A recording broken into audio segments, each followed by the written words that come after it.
Bonjour à toutes et à tous. Je suis contente de vous retrouver.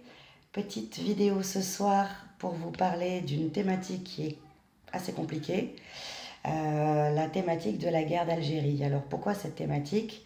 Parce que ça faisait longtemps déjà qu'elle se présentait à moi dans le cadre de mon travail, autant de manière individuelle qu'en groupe. Euh, et puis au bout d'un moment, je me suis dit, bon, faut y aller, quoi. Il faut en parler, il faut crever l'abcès, il faut aller parler de manière publique des conséquences qu'il peut y avoir de cette guerre pour tout le monde, en fait, hein, autant pour les Algériens que pour les gens qui ont vécu en Algérie et qui sont nés là-bas, qui ont été obligés de quitter le pays, autant pour les Algériens qui croyaient bien faire et se sont retournés contre leur propre pays. Euh, voilà, ça a été quelque chose de très compliqué pour tout le monde en fait. Donc l'idée c'est de partir sur quelque chose dans le non-jugement.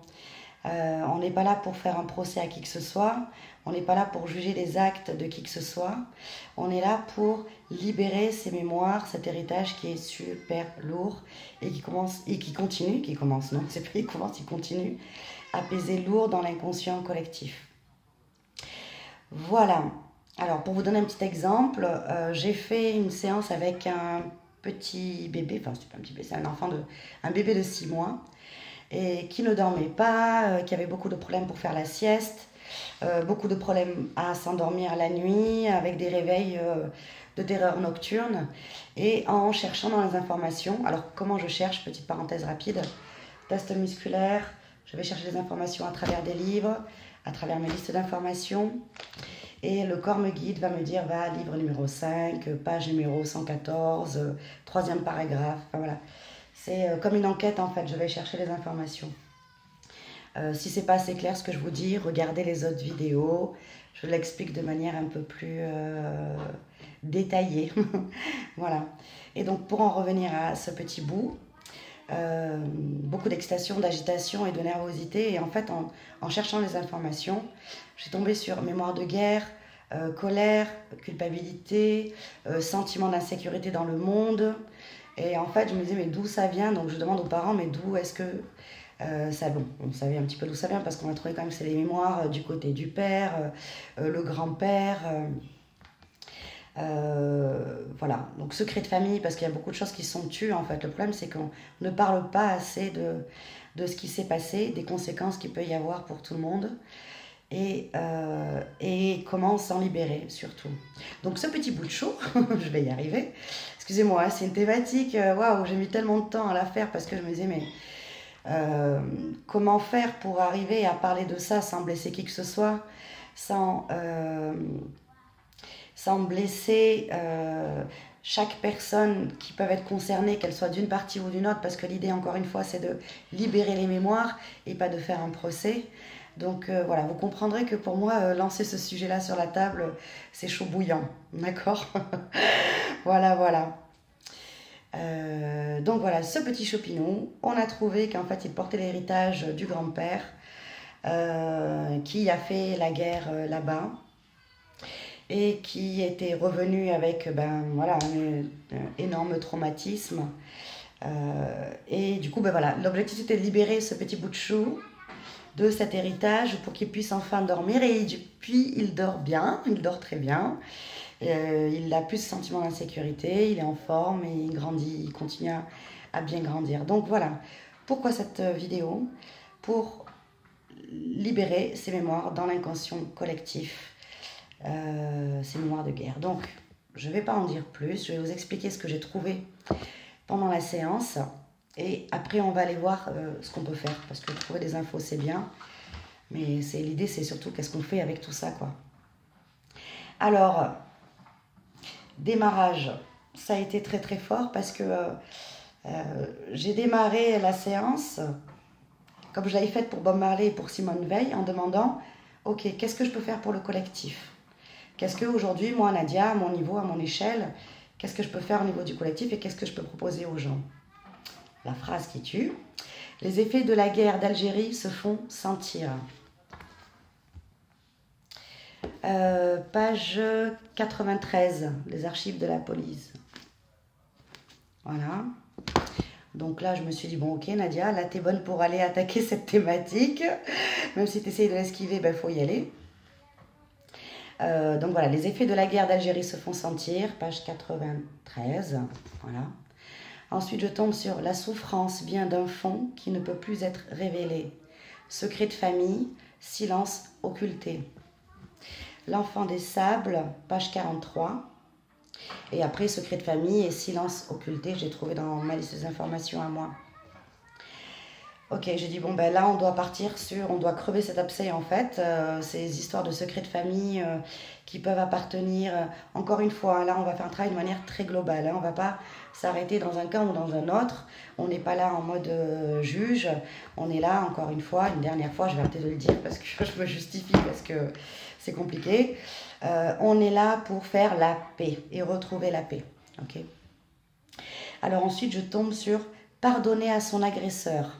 C'est hors de question. C'est lui qui m'a agressé. Il devra payer. Maktoub, page 45. Donc là, je demande qui parle et on me parle des Algériens qui ont du mal à pardonner à leurs agresseurs. Ce qu'on peut comprendre, quand on se fait agresser, ben forcément, pardonner, ça peut être quelque chose de très compliqué. Même si on sait que quelque part, le pardon, c'est le salut, c'est ce qui nous permet de passer à autre chose et de trouver la paix. Il y a des fois où c'est hyper compliqué quand on a mal, quand on est blessé, quand on s'est senti blessé, torturé, humilié, quand on a perdu des proches, quand on a voilà, la guerre, quoi. Alors ensuite, je tombe sur le pouvoir souverain que vous lui avez laissé. Alors je me demandais, mais qu'est-ce que c'est? Alors ça, j'ai trouvé dans La Belle et la Bête, page 111. Ensuite, je tombe sur culpabilité. Et en fait, donc j'ai cherché, et je me dis, mais de quoi, qui parle et comment? Et en fait, je suis tombée sur les... Là, c'est les harkis qui parlent, en fait. C'est cette partie de la population, en fait, qui ont laissé le pouvoir aux Français, donc le pouvoir souverain, en pensant, sincèrement, qu'ils allaient les emmener dans quelque chose de bien, dans quelque chose de juste, un peu comme une autorité paternaliste qui allait les aider. Et donc, ben, ça n'a pas du tout été le cas, hein, parce que si vous regardez un petit peu l'histoire, pour ceux qui ne la connaissent pas, il y a eu ensuite des blessures de trahison, des blessures de rejet de tous les côtés. Ils sont venus se réfugier en France. Et là aussi, ils ont été parqués dans des camps, ils ont énormément souffert. Voilà. Donc ensuite, alors je vous dis tout ça, je ne suis pas pro en histoire, hein, du tout. Hein. J'ai fait avec tout ce qu'on m'a dit. Et ensuite, je suis allée regarder quelques infos pour comprendre ce qu'on essayait de me dire. Donc c'est vraiment un point de vue, les douleurs émotionnelles qu'on m'a envoyées, qu'après j'ai essayé de transmettre. Donc je ne suis pas en train de faire un cours d'histoire parce que je ne suis pas assez calée pour ça. Voilà. Donc ensuite, je tombe sur « Je suis ici depuis le commencement et j'y serai jusqu'à la fin ». Page 55, La voix de l'éternelle sagesse.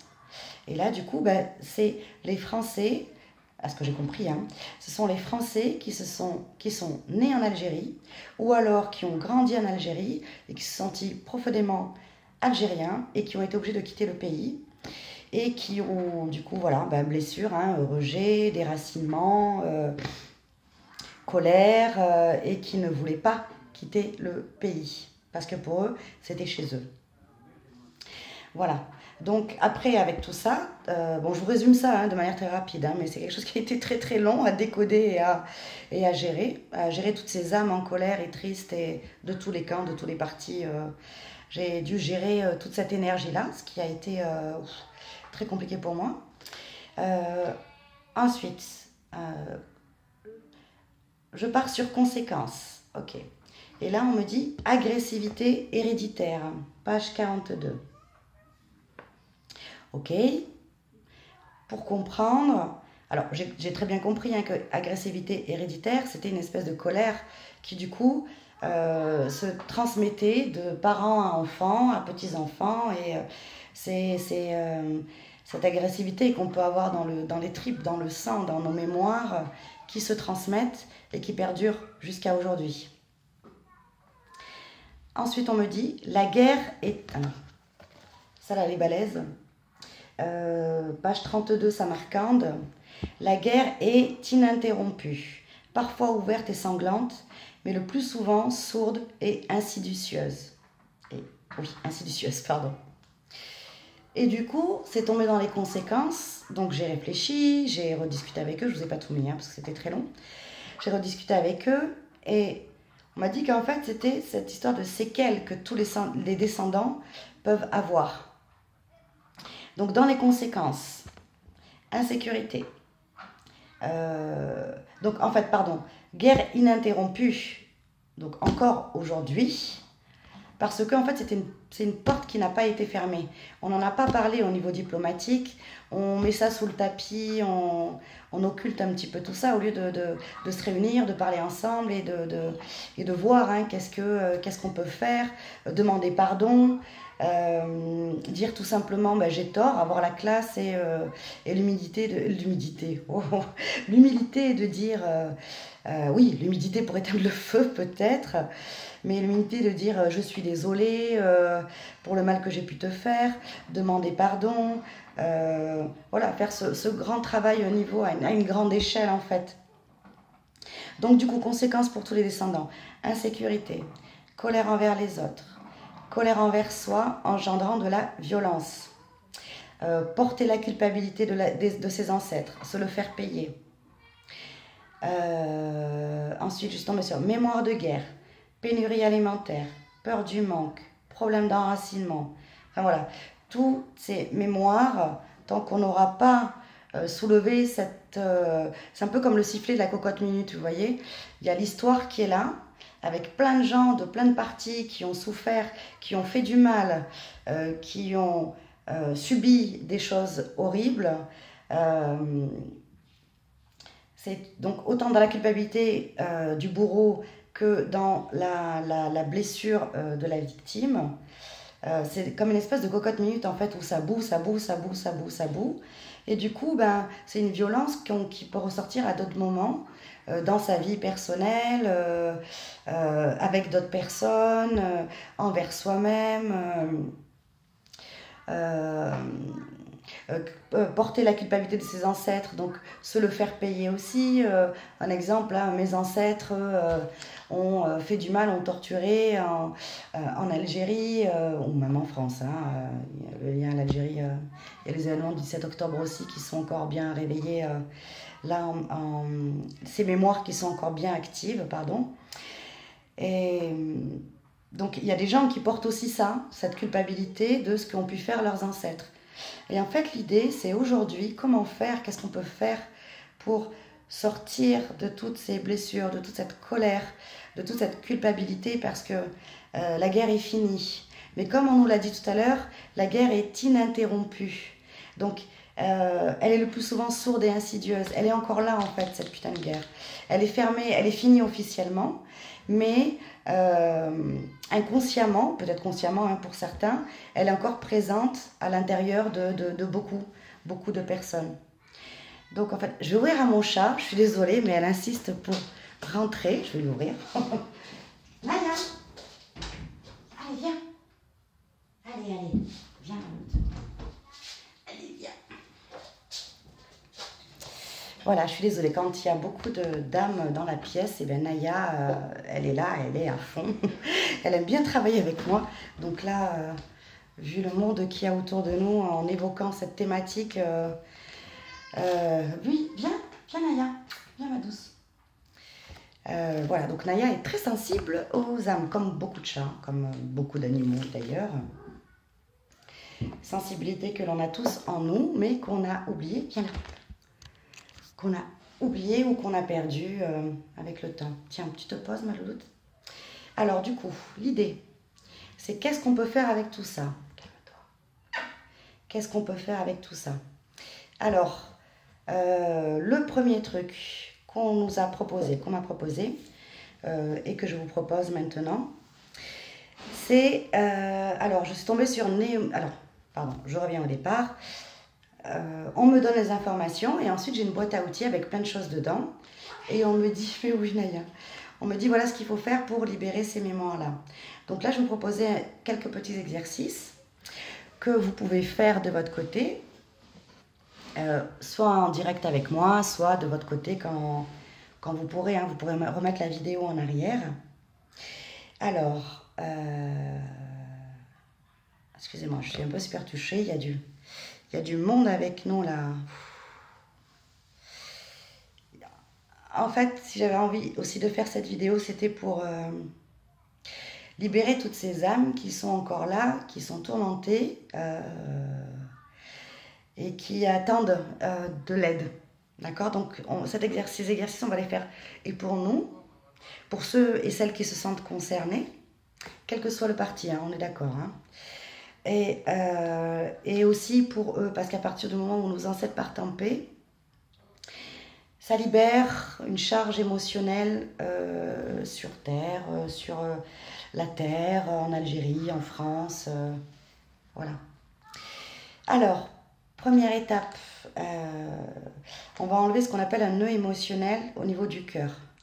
Alors, un nœud émotionnel, c'est quand il y a un énorme nœud dans le cœur, en fait, par rapport à ces mémoires-là. Et dans le cœur, là, ce qu'il y a, excusez-moi, c'est il y a de la colère, il y a du chagrin, il y a de la tristesse, il y a de la culpabilité, il y a plein d'émotions comme ça qu'on va retirer. Alors comment on fait?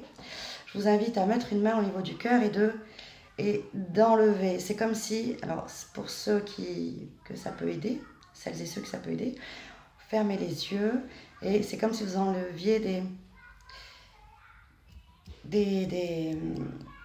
alors moi je le visualise comme des fils hyper gras, hyper gluants au niveau du cœur, et après vous pouvez le visualiser comme vous voulez. Si vous le visualisez pas, pardon, c'est pas grave. L'idée c'est d'enlever cette charge qui moisit, c'est un peu comme du pu qui moisit au niveau du cœur. Donc on l'enlève en fait, on l'enlève, on jette, on redonne à la terre et la terre va recycler la colère, la culpabilité, le désir de vengeance, voilà, toutes ces émotions qui sont super lourdes, qu'elles vous appartiennent ou qu'elles appartiennent aux ancêtres, parce qu'on hérite des émotions de nos ancêtres. Donc voilà, hop, vous enlevez jusqu'au moment où vous sentez que c'est bon pour vous. N'hésitez pas à mettre pause si c'est plus long. Voilà, et ensuite avec une main, hop, on tend une main vers le ciel et avec l'autre main, on recharge. On cicatrise ces blessures, on y met de l'amour, de la compassion, on y met une énergie de pardon.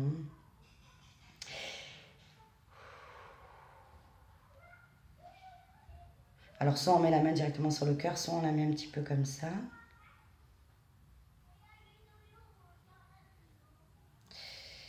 Voilà, et dès que vous sentez que c'est un petit peu plus doux, dire je me libère de la souffrance de mes ancêtres. Alors, pourquoi? C'est pour ne pas perpétuer, pour ne pas transmettre, déjà porter, et en plus transmettre toute cette souffrance. Je me libère de la souffrance de mes ancêtres, je me libère de leur colère, je me libère de leur culpabilité, pour ceux qui ont eu des ancêtres qui faisaient partie de l'armée.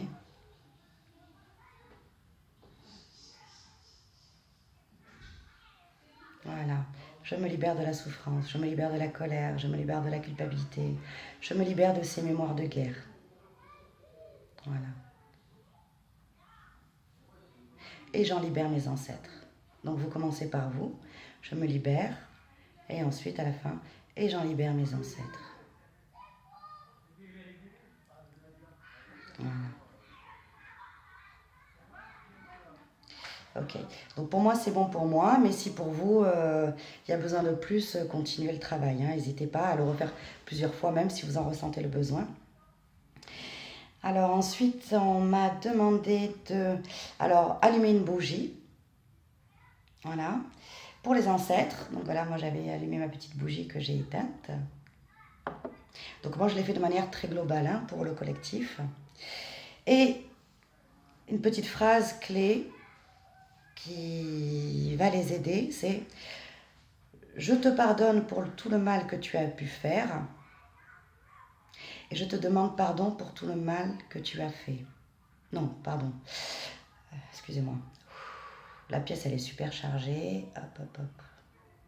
Alors. Ok, on recommence. Je te pardonne pour tout le mal que tu as pu faire. Et je te demande pardon pour tout le mal que l'on t'a fait. Parce que dans tous les cas, on s'est retrouvé avec des ancêtres qui ont été obligés de faire du mal pour se protéger. D'autres qui ont fait du mal parce qu'ils pensaient que c'était bien, que c'est ce qu'il fallait faire. Je te demande pardon pour le mal que tu as pu faire. Ça, c'est pour la culpabilité de ceux qui ont fait beaucoup de mal. Voilà, en tout cas, la phrase clé, c'est « Je te pardonne pour tout le mal que tu as pu faire », avec la bougie, hein, et « Je te demande pardon pour tout le mal qu'on t'a fait ». Voilà. Une bougie, s'il y a plusieurs ancêtres, eh ben, vous mettez en pluriel, hein, « Je vous pardonne » et « Je vous demande pardon » pour tout le mal. Parce qu'on ne fait jamais du mal par plaisir. L'âme, le cœur ne fait pas du mal par plaisir. D'accord. L'âme fait du mal parce qu'elle se sent... le cœur, l'inconscient, pardon, quand il se sent en danger. Parce que l'âme et le cœur ne font jamais de mal. Mais l'inconscient, quand il se sent en danger, il est capable de, voilà, de sortir les griffes et de faire du mal pour se protéger. Que ce soit légitime ou pas. D'accord. On peut croire qu'on est en danger alors qu'on ne l'est pas. On peut croire qu'on est en danger et faire du mal parce qu'on nous a dit qu'on était en danger. Voilà, donc l'idée c'est non-jugement, là, on n'est plus dans le jugement, on est dans le qu'est-ce qu'on fait pour se libérer et pour libérer les autres. Voilà.